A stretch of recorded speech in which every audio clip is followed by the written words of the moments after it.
vispār māk sadzīvot ar visādiem cilvēku untrumiem. Viens no tiem ir šāviņi un visādas cilvēku kara izdarības. Tās notiek Ādažu poligonā, un kā daba sadzīvo ar karavīriem, smalkāk paskatīsies Kristaps Puriņš.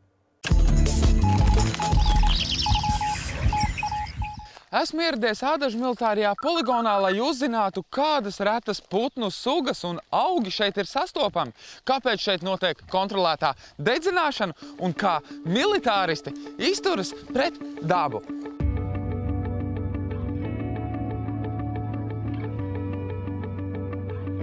Mēs atrodamies Ādažu aizsargājuma ainavu apvidū, kas ir Latvijā īpaši aizsargājuma dabas teritorija un arī Eiropas nozīmes aizsargājuma dabas teritorija Natūra 2000.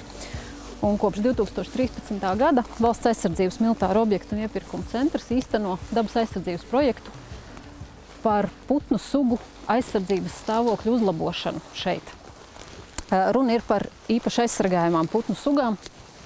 Piemēram, zaļā vārna, piemēram, rubenis, stepes čipste, vakarlēpis, purva tilbīte.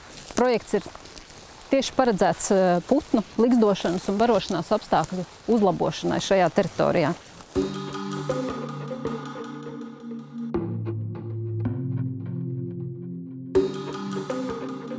Kopš 2004. gada šī teritorija ir iekļauta Natūra 2000 tīklā.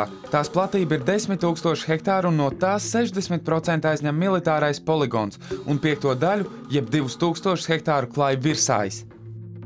Virsājs ir biotops, kurš ir visu laiku jāapsaimnieko. Citādi, kā šeit var redzēt, viņš pamazām sāk aizaugt ar priedēm un pēc 10–20 gadiem šeit būtu priežu mežs un nebūtu vairs klaja teritorija. Ir 3 metodas, kā saglabāt virsāju. Tiek nocirsti koki un krūmi, virsājs tiek pļauts, bet dabas daudzveidībai vislabākā metode ir virsāja kontrolētā dedzināšana. Var likties, kā tā kūli dedzināt neļauj, bet te dedzina speciāli. Pļavas pie mums Latvijā ir veidojošās vai nu pļaujot regulāri, vai ganot ar ganību dzīvniekiem. Savukārt virsājs veidojas vietās, kur regulāri deg. Virsājs ir tā vide, kur ir ļoti pielāgojusies tieši ugunī. Šādas te izdegušas vietas tieši šeit Ādažos, piemēram, ļoti labprāt izmanto rubenis riestam. Te tā zeme ir plika, kā viņi pa zemi staigājot riesto, un pa tādu bieži saugušu virsi viņi nevar paskraidīt. Tur viņi nemaz nevar to savu riestu veikt. Šeit jau gandrīz 100 gadus ir militārais poligons. Un tieši militāro darbību rezultātā tas virsājs šeit ir izveidojies un tāds saglabājies. Jo tā militārās mācības, tas ir vai nu braukāšana smagu tehniku, vai regulāri ugunsgrēki, jo aizdegas no tā, ka šauj ar īstiem ieročiem, lādiņiem, lodēm. Tas vienkārši notiek, un šeit regulāri deg, un tāpēc, ka šeit regulāri deg, arī tas virsājs var pastāvēt. Šeit kontrolētā dedzināšana ir veikta pirms gada, un jau šogad dīkst jaunie virši, bet pēc 2–3 gadiem jau visa zemsedze būs apaugusi. Kad tiek veikta kontrolētā dedzināšana, visapkārt teritorijai ir uzarts lūk šāds te ceļš, kuru var izmantot ugunsdzēsēji. Starp citu, kontrolēto dedzināšanu pieskata vismaz 5 ugunsdzēsēju mašīnas.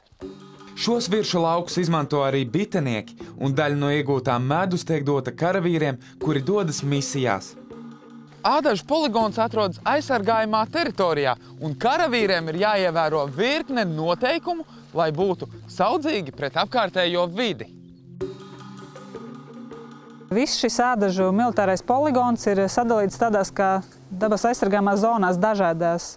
Ir dabas lieguma zona, regulējamā režīma zona, sezonālā lieguma zona, kā arī ainavu aizsardzības zona. Un katrai šai zonai ir radīti tādi speciāli noteikumi katrai atsevišķi zonai. Ir piemēram regulējamā režīma zona, kur ir aizliegts uzstādīt ģeneratorus, jo tas rada troksni. Tas var aizbaidīt šīs retās sugas pārstāvjus, kā piemēram vai tur rubeņus vai medņus, kas traucē šiem aizsargājumiem putniem retajiem. Tāpat ir zonas, kur vienlaicīgi nedrīkst atrasties vairāk nekā 100 karavīru. Ierīkot nometnes vai lietot munīciju. Karavīriem tiek pasniegts arī nodarbības par vides aizsardzību. Ikdienu Ādažu poligonā notiek mācības vairākiem simtiem karavīru, tiek izšautas simtiem patronas, bet kur nonāk tukšās čaulītes? Poligonā ne tikai pēc mācībām, tas poligons ir arī no padomu laikiem piesārņots ar nesprāgušo munīciju un ar dažādiem munīcijas fragmentiem. Papildus tam vēl arī mūsdienās izmantotā munīcija, gan mācība, gan kaujas, un tas viss ir jānovāc. Nesprāgusī munīcija tiek nomarķēta un vēlāk neutralizēta, bet visa pārējā munīcija tiek savākta un aizvesta prom. Vides faktiem šodien veicās, jo redzējām zaļo vārnu. Tiesa, tā ātri vien aizlidoja citviet, bet ik vienam ir iespēja to vērot. Latvijā dzīvo aptuveni 25 zaļo vārnu pāru, 5 no tiem Ādažu poligonā. Ieraudzīt tās dzīvē ir īstā veiksme, bet tiešsaistē jūs varat sekot to ikdienai, jo ir uzstādītas kameras pie viena no putnu būrīšiem.